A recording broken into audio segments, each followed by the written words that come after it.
Okay.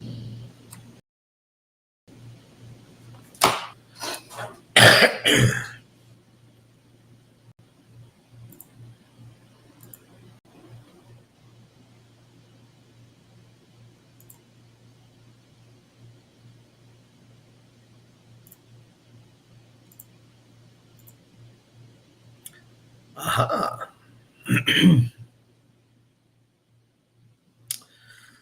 Morning, everybody. Coffee with Mike here, fractional CMO. Having some technical difficulties, but we're okay now. We're doing good. um, it's a quick introduction. Again, I'm a fractional CMO. I've been a marketing expert, whatever you want to call a marketing consultant. Let's put it that way. It's probably the easiest, which is really what a fractional CMO is, because I work for multiple clients at a time, helping them create marketing strategies that'll actually work and build them either a lead flow or better qualified leads. Been learning about marketing since 2006. It's been a wild ride, been a lot of fun. So today we're talking about how to build a marketing strategy from scratch. And I literally had to print out the whole list. We do it so often we forget ourselves. We don't remember every little bit of it. So you'll see me looking down every once in a while because I want to make sure that I cover it all for you. If you want this list, by all means, go ahead and send me a message. I'm happy to shoot it over to you. It's just a simple doc. Actually, I do have some worksheets that I can also send you for a good portion of these pieces that are on the list that you can use. So if you're more of a visual person, those worksheets will probably work for you as well. I asked this morning, excuse me. I asked this morning what a good, solid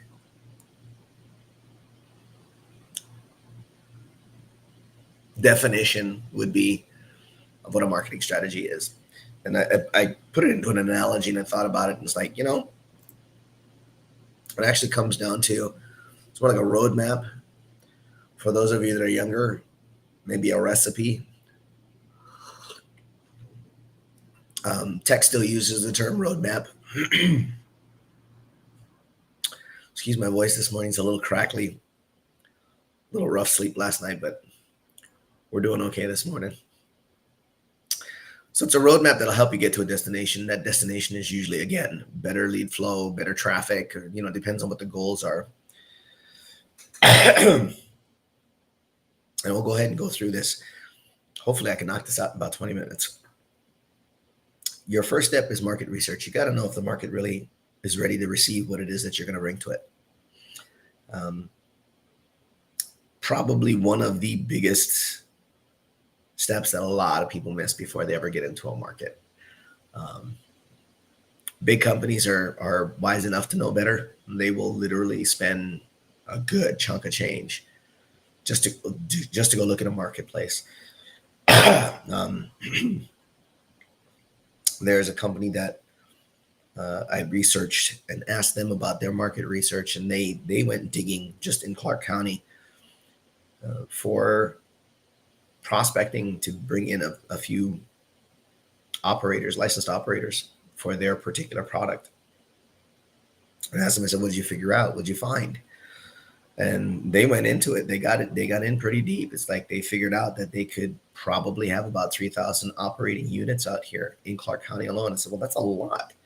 I said, where's the numbers to back that? And they showed me, and I was like, okay, you're good. I got you. You guys got it. There are tools and methods for conducting market research. You can look through things like Google Trends, SurveyMonkey if you want to survey your marketplace. Of course, you need to have a pretty good following for that one. There are survey companies out there, because I remember coming across one that they have their own audience that you can sample for pay, obviously. But depending on how much you want to invest, you can sample different parts of the U.S. I don't think they're international yet. but you can sample portions of the US and get honest feedback after somebody's exposed to something of your brand. You can use Answer the Public. That's another good one. A lot of small business owners and smaller influencers still use that. I take a look at it once in a while. Why not? There's still some good stuff in there. And it does really sample what the questions are, what's being asked. Similar Web, if you've never heard of them, if you want to take a look at your competitors, that's a good one to use. And again, guys, these are I'm trying to keep it easy for you to find. So there might be some super tools out there that can help you do deeper research. If that's what you want to use, go for it. Don't just use what I'm sharing. And because I have no links to anything that I'm sharing. I'm not promoting any of them. I'm not affiliated with any of them. I'm telling you how this thing works. The last one is Statista. You can get actual statistical data, market research reports from them. So the idea is to go ahead and compile, surveys, stats, data, whatever you can find on the market to see either how your product or service would perform or how your competitors might already be performing. Because if you're looking to get into a competition with somebody, if the data reads correctly and the research shows that they're not cutting it in the marketplace, it may be an opportunity to innovate and reintroduce your product or service and take a good portion of the market. Or it may even be the red flag to say, stay out. You don't want to be in this particular market. Maybe go look at another one. Then you got to identify your target market. So that's step 2. You got to create your buyer personas. Some people, like I remember even attending an event where they said, well, you're going to be a business coach, so you don't have a persona per se. And I was like, okay, nice way to spray and pray, brother. You still, at the end of the day, need to really figure out who it is you want to work with. Who is it that you believe you will serve the best? That goes through all the different things, your demographics, your psychographics, your behaviors, your pain points. You got to know what's hurting and what their goals are. And again, you can get that through all of the market research that you do. But as you're going through your market research, you start building your personas to figure out that it's Bob or Lisa. They're between 35 to 45. They have an income of, whatever they are interested in. This helps you build also targeting for your audience when you decide to go into, should you decide to go into paid advertising. But even your content creation, you'll want to create content that's relevant to them and that's familiar to them, right? As an example, an e-commerce store targeting young professionals. Well, what are you going to put in there? What do they want? Who are they? Where do they play? Where do they work? Where do they hang out? Then it goes into number 3. You got to set some goals. The whole SMART thing, right? Specific, measurable, achievable, relevant, time bound. You got to make sure, just like increasing the website by traffic by like 20% within the next 6 months, which is a doable goal for most. And then step 4, which is basically checking out your competitors. Now, you kind of did that when you were doing market research, but now you're really going to go dig in on them and find out what's going on. You can use a SWOT analysis to figure out, where you stand as far as being able to compete with competitors. Now, there are some people that come in and go, I don't have any competitors. It's a completely new thing. There's nobody doing it. If that's the truth, awesome. Get your goals set and start ready to start pushing it out there. Somewhere along the line, though, if you're honest with yourself, there are alternatives to your product. And if your product doesn't specifically fit a marketplace that can produce for you or your business, I don't care how innovative it is. Some of the best kept secrets remain best kept secrets because they really didn't think about the fact that they could have been a better alternative to someone else. And they marketed it as, we're the only ones doing this. Some of them caught it in time and said, oh, you know what? We're actually a good alternative to this product over here. Maybe we should take a look at that. And they pivot, right?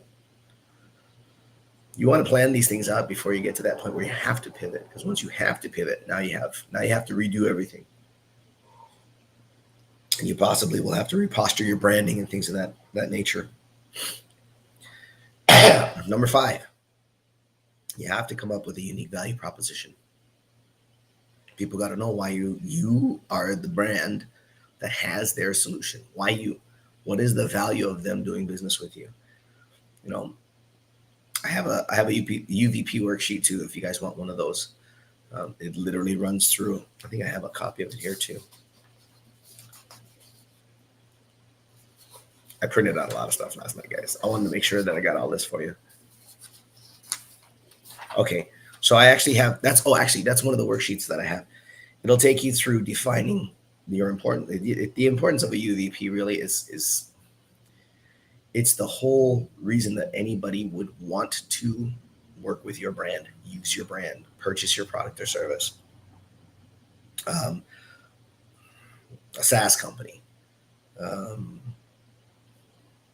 with a unique advantage. We used to do a thing where it was like our service is a bolt on to other services. Like we would try to explain that to the individual marketing guys that are solopreneurs and highly protective of their clients. It's like, we don't want your job. We're a bolt on.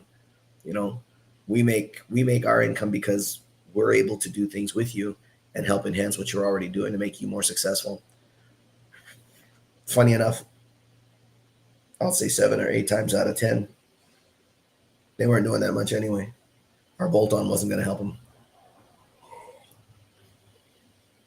But something like that, you have something unique that your competitors don't offer. So you're either a bolt-on to what they already have, or you're an alternative solution. And that alternative solution saves them money, makes them money, drives more traffic, gets them better leads. Don't just get them more leads, guys. Get better leads. Whatever that product or service is. Sometimes it's analytics, identity resolution, what have you. Choosing market channels. Okay. This one's a big one because I see some companies just heavily investing in 1 or 2 channels to push everything, and they don't ever dabble in anything else. And this kind of drives me nuts, especially with tech companies. Just because you're a tech company doesn't mean that you shouldn't be out in other channels that are not online. There are other places that you can probably find some good traffic and some really good prospects that you can put into your CRM and work with, and then retarget digitally. Because there are still people out there that don't hang out on social media. They don't hang out on websites. They don't do much. They're out there working. And now it depends on your company, what they're doing. or they're so busy in digital that they don't have time to be looking on social media. They don't do it just because they can't. There's no room for it in their busy lives. So you need to be able to think of other channels. And I got a list of that too. If you want a list of those channels, please just send me a message. I'm happy to share that with you. There's everything from SEO, social media, email marketing, direct response marketing, programmatic. You have a whole bunch of things with like direct mail. Guys, I still get stuff in the mail. I know a lot of my friends that are marketers. We still get stuff in the mail, and we tear them open to look at them and go, I wonder how good this one is. Let's take a look. Some of them are okay. A lot of them, they need to work on it. But you want to find out what channels you would work best in, and then begin to design a content strategy around it. And that's step 7. I hold them to it's step 7, right? You want to be able to have a strategy. This is a lot of where I start coming in, looking at, okay, who's the creative director? Who's your influencers you're looking at working with? Who are the audiences that you're looking to work with? You need to figure out what kind of content they like. Right? Do they like to laugh? Do they like to have their heartstrings pulled? Do they like to have some feel good stuff? Do they like to get shocked every once in a while? You have to have an idea of content. Do they like to be informed? Do they like to just be chatted with? There's some people that go to the websites and they just jump on the chat and they'd rather have a conversation there. It's immediate enough for them to go ahead and engage. So what's the content there? Because that could be an AI chatbot, right? What are you gonna talk to them about? You need to develop a strategy. So that's everything from blogs, articles, what else? Videos, infographics, all those different things that you can come up with, but you need to come up with a strategy, something that everybody else can look at. Again, that blueprint for success, right? Here's the one that scares most people is step 8. That's budgeting. That's creating a marketing budget is a bit of a walk in how do I put this? Putting together a marketing budget is not easy because you have to really figure out, according to everything that you've already done, your market research and so on, what you think you're going to need in order to start gaining traction with the types of content that you're planning on putting out there. You have to allocate your resources smartly and effectively. I've seen way too often people just go, "Oh, I'll just throw a couple $100 on Facebook ads or Google ads, and we'll see what happens from there." And then nothing happens. And it's like, if you're going to run a marketing strategy, you got to plan on at least 90 days before you see any kind of real traction. If you really want to see some real traction, 6 months. 6 months. Why? Because it takes that long. Especially if you're unknown. If you're an unknown brand, you got to get in people's faces. You got to get in their heads. You got to be where they are. You've got to be at the top of mind. And that's what marketing is being at the top of mind with your brand that has that value proposition that somebody is appreciating. So much so that they're going, maybe I should check these guys out. Maybe they do have my solution. Make sense? But even with a limited budget, you can be very effective.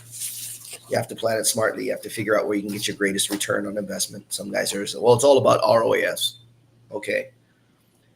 New term somebody came up with. To me, it's still ROI. ROAS, return on ad spend. We got you traffic. Yeah. Okay. Did you get me sales? What's my actual investment? If you're looking at it from the strategy side of things, you have to look at it all the way through.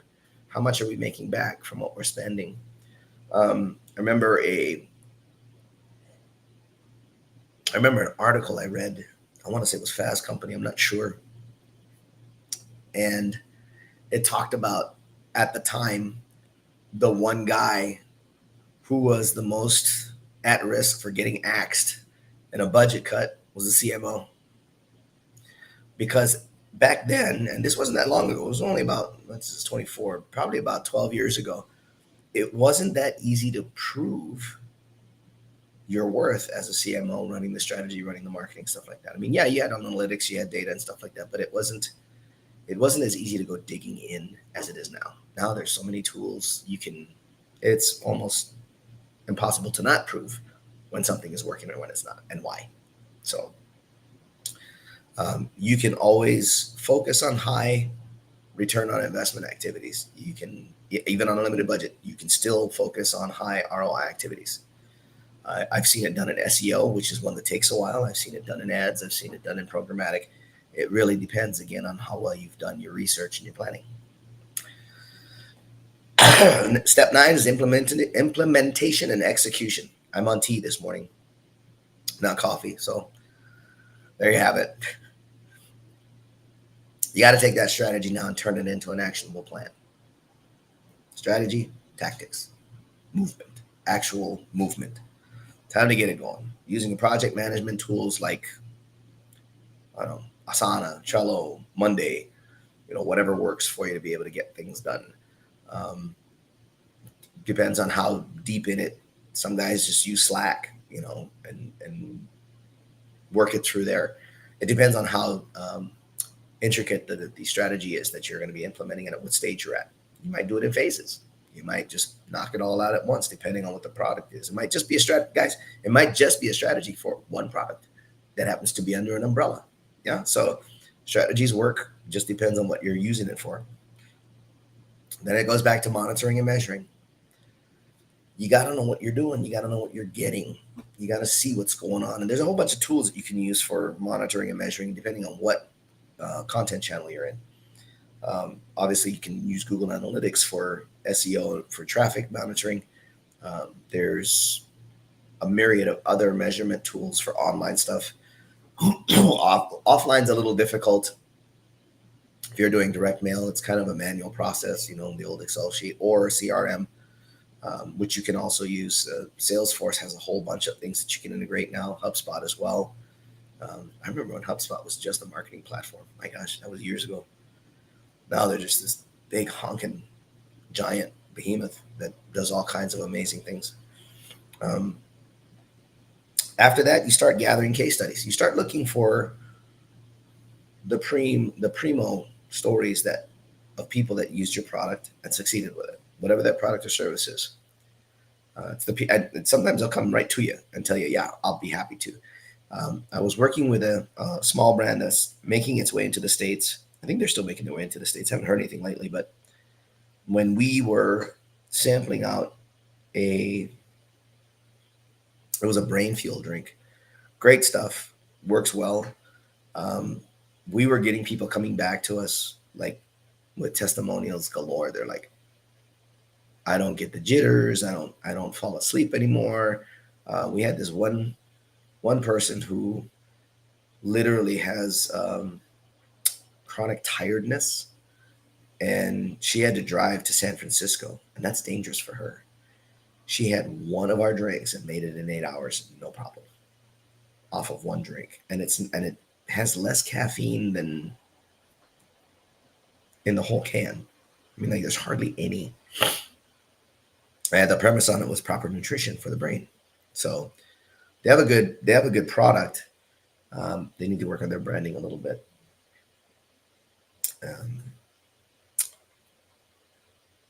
Two case studies that I need to share with you guys.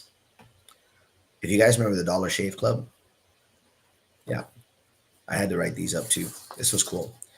Their market research identified a gap in the market for affordable, high-quality razors. There was either the disposables or the super high-end, right? So their target were young men looking for a shaving solution. Things were already getting expensive, right? Their goal was to achieve high brand awareness and acquire new customers. Their competitive analysis recognized traditional razor brands were overpriced and lacked a direct-to-consumer model. You had to go to the drugstore, you had to go to Walgreens or whatever to go get it, or to the supermarket. A lot of guys didn't really. It's not convenient, right? Some of the guys would sometimes just forget and let their beard grow up. So their unique value proposition was high-quality razors delivered to your door for a monthly fee. When I saw that, I thought that was freaking ingenious. I said, these guys are going to go far, and they're going to go far fast. And boy, did they. They focused on digital marketing. I saw them all the time on social. A lot of video content and just mini pieces. Nothing really long, nothing really cumbersome, just for viewing, just real quick. Hey, Dollar Shave Club. And I think the longest one I ever saw was about, I want to say 30 seconds. And that's a freaking eternity to fill. And they nailed it. They did create a viral video that humorously highlighted the product's benefits. They allocated budget towards producing high quality video content and digital ads. That's where they stayed. That's where they played with what they had. And it blew up. They played it smart. They played it right. And it did them well. They stayed on tracking engagement metrics, customer acquisition costs, sales, etc., etc. So they continued doing that. That was a great example of guys that came out of nowhere, built it from scratch, and knocked it out of the park. One more. And I know you guys know this one, Airbnb. They also came from scratch. They did a lot of user-generated content and referrals. Oh, that honey is really good. I'll have to get more of it. They encouraged hosts to provide high-quality photos and detailed descriptions of their listings. It's part of the platform. Hello. But that not only improved the attractiveness of their listings, but also built trust amongst potential guests. The better the place looks, they literally taught Airbnb owners how to become staging professionals. It's literally what that is. Or they would hire a staging professional, either way. The referral program. They launched a referral program that both the referrer and the referee receive travel credits. So if I sent you the thing and said, hey, here, go sign up here. We both got a tick for that. That strategy really blew up their base because everybody loves to travel. People hate having to go to hotels sometimes, or a lot of times, um, because it's too expensive. But they like the feeling of being able to go someplace where they can go ahead and cook their own food, chill out, and have a home setting, if you will. Wow. They leveraged social media, a lot of it. They did localized campaigns to cater to different markets. So they really thought about where they were playing before sending in content. A lot of targeted ads, local partnerships, community building efforts, which I think they still do a good portion of. They used a lot of things like Instagram, Facebook to share their stories because stories sell, right? And that's what they did. They pushed it out through those two channels, got a ton of engagement, got a lot of user base, got a lot of content. I'm sure they probably still have it stored somewhere. And then they did a lot of collaborations and partnerships. Guys, this is these aren't super deep, huge Bible-sized strategies. You know, they're this is something where they sat down, they wrote it out, put it on some sheets of paper, took one solid look at it, and said, "Let's give this a run," and it ran. It ran well. Now, of course, they probably by now it's probably about that big because now they're both companies are quite successful. Um, but they leveraged for Airbnb. They leveraged the community. They leveraged trust, and in so doing, they built themselves one hell of a business. That includes all of the challenges that they've had to deal with. Um, I'm live right now. I just wanted to see if there was anybody that had any questions. If there's anyone in the chat that wants to ask a question, I'm here for just a couple more minutes. I just realized it wasn't open, so my apologies. I'm about done here. If you guys do have questions, you can either post it underneath the live and I'll come out and I'll answer it there. You can send me a DM. Send me a direct message if you would like those worksheets. There's a ton of them to help you build up a viable strategy. And again, I'm glad I actually printed this out because I would have forgotten a couple of things on here. It's just what I do. So it was a nice little refresher for me as well. But feel free to reach out, ask questions. If you really need to sit down and go through a strategy or something like that, feel free to reach out there too. Once again, I'm Coffee with Mike, your fractional CMO. Thanks for hanging out with me on Monday Live, and I will catch you guys very